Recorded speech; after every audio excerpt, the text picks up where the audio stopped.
Mayor Lightfoot. What I Can you think. introduce yourself, sir? Yes. I don't think I'm familiar with you. William Kelly, I'm with Newsmax. What I think everybody knows, but you didn't mention, I don't think any of your speakers here today mentioned it, is the reason why the hotels are empty, the reason why the storefronts are closed, is because of fear of violent crime. No, There was, well, sir, if I may ask my question, it's a simple question. I will respond. There's a woman, a pregnant woman was shot at a hotel across the street from here last week at 4 in the afternoon. You know, of course, we have this horrific Juneteenth, 50-some shootings. A young Hispanic couple pulled from their car and shot execution style. This video has gone viral. I don't think we've had any arrests in this case yet. A tourist came to Chicago and was stabbed in the back and murdered on Juneteenth here in the city of Chicago. Our police chief referred to the location of the stabbing as a homeless camp. Last time, I was born and raised in Chicago. I always considered it to be the financial district of Chicago, not a homeless camp. Do you have a question, sir? Yeah, so my question is, do you feel personally responsible for the your rhetoric, your heated rhetoric is responsible for this off-the-charts violent crime in the city of Chicago? So, No, that's, you asked several questions. Oh, no, I have a follow-up. No, I only asked one question. okay. So, White reporter in the house. so you know what? That's not appropriate, sir. If you look around you, sir, you're surrounded Okay. by white reporters. So I really ask you Okay. to Do you hold feel on, responsible? Sir. Let me answer the question that you've already asked. So I don't know where you're from. I know what magazine you're from, and I know what your conservative viewpoints are. But on almost every question that you ask, you had the facts wrong. So here's what I will say in answer to about the 15 questions that you just asked. No one thinks that a single act of violence is ever acceptable, least of all me.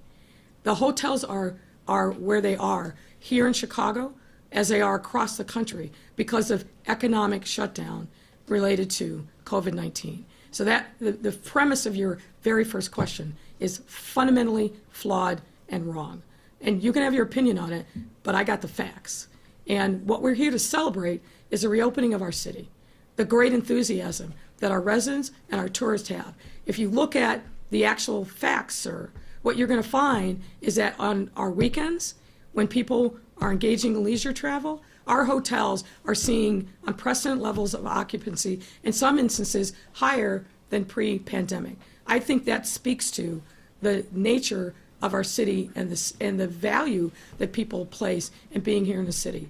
Another data point that maybe you're not aware of, but I will share with you. Over the course of this pandemic, we've had 32 plus relocations of corporate businesses to the city of Chicago, businesses that could have relocated anywhere but chose Chicago. Why? Because we have a great economy, we have a diversity of our economy, we have a great workforce, and they're happy to be here because of the values that they find in the city of Chicago. So the premise of your question, which is it's chaos everywhere, and the fact of the matter is, sir, which you also didn't point out, but I will, so we get this straight, is that we're actually seeing a decline in homicides and shootings. Yes, sir. Sir, we are done. Sir. Okay. Here's my question. Here's my follow-up We're question. done. No. Let him ask his follow-up question so he doesn't claim that somehow we're being biased and slighting the guy from Newsmax. Please, sir, it's 6:30 going on 7. Ask your follow-up question. Well, my follow-up question is simply this. Many residents in Chicago feel that you've lost control of the city. Now it appears as though you've lost control of the Chicago City Council. Do you owe an apology to the victims of violent crime, the thousands of unsolved shootings and murders and stabbings and random stabbings in the downtown and the south side and the north side and the west side? Do you owe these people any apology? So once again, sir, I ask you to get your facts right. Crime is not out of control in our city. In fact, crime is on the decline.